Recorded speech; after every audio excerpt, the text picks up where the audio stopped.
Hey, students. Happy Wednesday. Happy Wednesday, guys.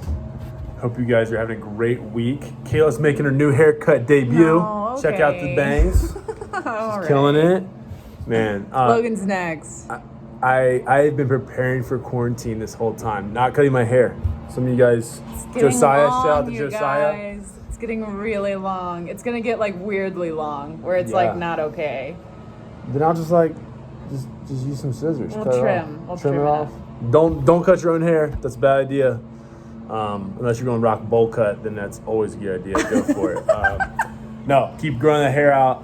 Keep hanging in there, guys. We are bringing you Wednesday's Devotional. And Kayla and I are both doing it together today. Yeah, well, you had this idea. It's based off a documentary we watched. So sorry, someone's cutting the grass, so if I'm screaming, that's why. So we watched, first of all, we watched The Last Dance. Shout out Michael Jordan. So I'm sure some of you all definitely watched that. And then we watched the Dennis Rodman documentary. Yes. And you are the basketball buff. I'll let Logan fill in the gaps about Dennis Rodman. Well, some of you guys are going to say basketball. I'm going to swipe off this, keep going. But I won't bore you too much with fun facts because you know I love fun facts, guys. But we were watching about Dennis Rodman. He's this really dynamic, controversial basketball player. And in 80s, 90s? Yeah, 80s, 90s. Yeah. He won with the Bulls. He won with the Pistons. He's kind of known as being this crazy character. You might not remember the name, but if you saw a picture, you'd be like, oh yeah, that's that guy that dyed his hair all the time. Totally. Tons of nose piercings, and kind of in the 80s and 90s, that was really taboo for a guy. Definitely. Wild dude. You'd be shocked. Dude. And in my head, I'm like, wow, this guy has a story. Right. Or you could swing the other. If you didn't think that, it would be who's this weird guy? Yeah. Who's walking around with his crazy hair and piercings. And he married himself one time, and yeah, just kind of weird. You're like, whoa, something's going on. So there's this documentary we watched because we were kind of still wanting. I wanted to know more. Yeah, and Kayla, the counselor, she's like, I'm in. Let's talk about it. Basketball, I was in. So we started to watch this documentary, and there's something that came up at the end that I was like, man, that's the theology of Dennis Rodman's life. Yeah. And do you remember what he said at the end? You go through this whole sad story about how he grew up and just this abuse and mistreatment and just he rebelled against a lot of things because of it. And then at the end, he's sitting there and he's probably in his 50s? In his 50s, yeah. Heading into later life, now has grandkids, had kids of his own. Now he's into he's a grandparent. He has family, but he's sitting there and he's saying, I'm the top 10 most recognizable people, and you'd think I'd be happy. That's what it was. Yeah. I'm one of the most recognizable people in not only basketball history, but kind of the world. Yeah. And he's sitting there and he says, and you'd think I would be happy. And he starts crying, and the movie ends. The documentary ends, and I just sat there, and it just kind of hit us for a while. And we're like, "Wow, that's dang, yeah, that's so heavy, that's sad." And so Kayla and I just kind of had this conversation. So we're bringing it here online for you guys. But man, how often? And here's the question, I guess: is how often do we think that the thing we're striving for, the thing that we think is going to fulfill us, a relationship, achievement, the grade, whatever it might be, it's going to fill us. And this kind of touches base a little bit with what Sarah was talking about on Friday. But you kind of had that mountaintop, he's like, I'm super, super, super famous, had millions of dollars, had tons of, married a bunch of times, had all these, relationships. And he's like, you'd think I'd be happy. And he's literally saying, I'm not happy. This isn't worth it. And it just makes you ask, what are the things that we're chasing? And are they actually going to bring us fulfillment and peace and hope? And here's this guy saying no. And there was just so much. It's he had everything. He had money, he had fame, he had basketball. And he had he started to have kids along the way. But there was also a ton of brokenness in his life that felt man, this guy needs Jesus. Yeah. No one else can heal what he's going through but God. And I don't know if you've ever noticed that, or if you watched a documentary or a TV show, or just people in your own life of man, that level of brokenness feels like, man, God can heal that. And the love of Christ that's inside of me and you, like, we have that. And how cool is that? And this guy's saying, I'm the most recognizable face, but I'm still not happy. And it's like, man, it makes me like, no, God can fill that. Like, God can heal you.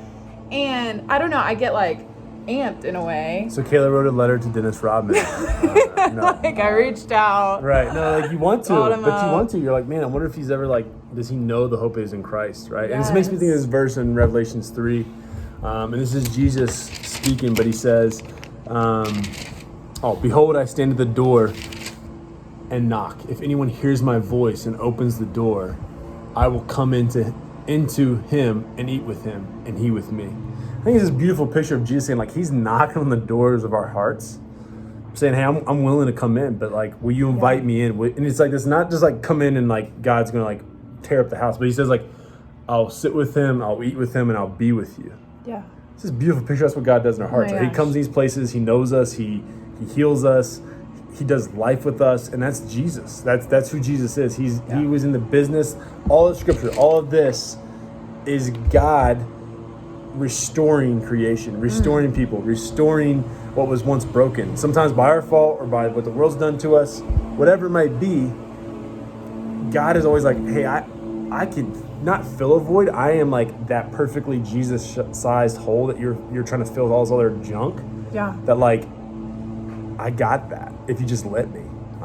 And like, we want you guys to know, like, we all do it. Like Logan and I, even in our own just like talks we've had or in counseling, like we've both been like, whoa, like, am I filling, this need for affirmation from other people where I need to be filling that from God? And it's like this shock of like, oh, it's so easy to find our hope, our joy, or affirmation in other people or things. Like, it's so easy. And just like, I want you guys to know, like, we do it too. Like, you're not alone in that. Like, that's something every day I have to check myself with. And yeah, I don't know. Something about this documentary stood out about like, man, we have that inside of it. Like, God is ultimately our healer, and he loves us so much. And when I see such brokenness in Dennis in the world, it's just like, there's something out there that can fill that.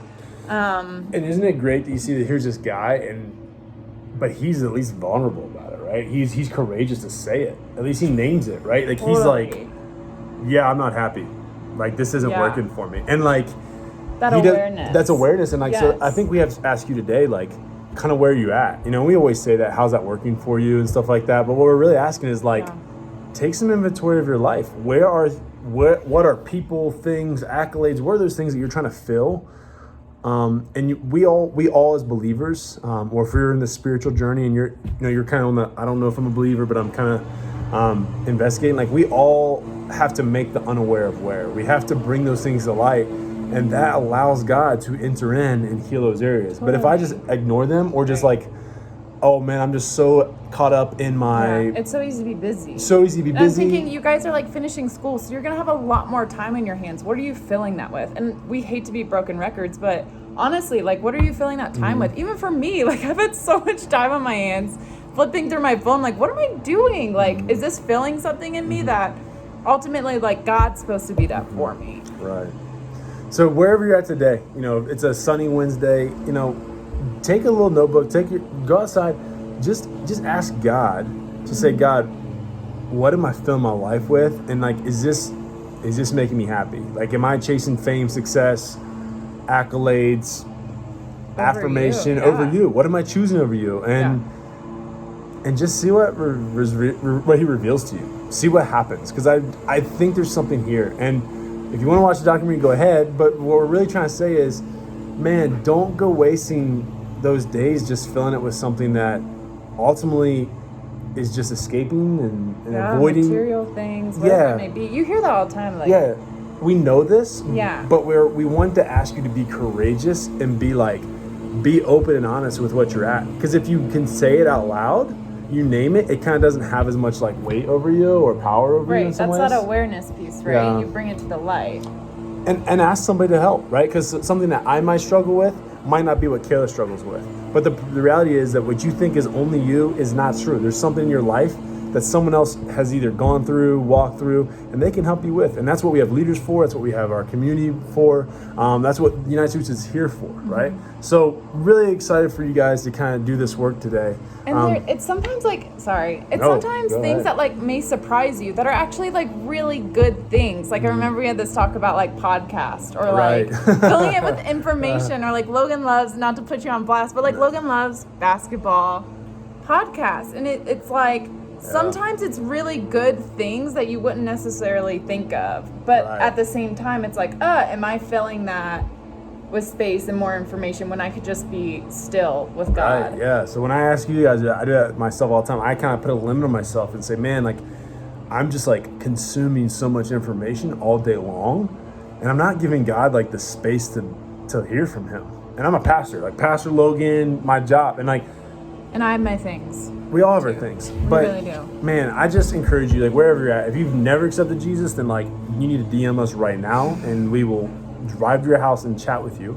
Definitely. But if you're on this journey and you're saying like, man, like God's knocking on your heart saying like, hey, would you let me in? Would you give me some space? Cause like I want to talk to you. I want to share a meal with you. I want to do life with you. That's who Jesus is. Not just condemning. That's not who he is.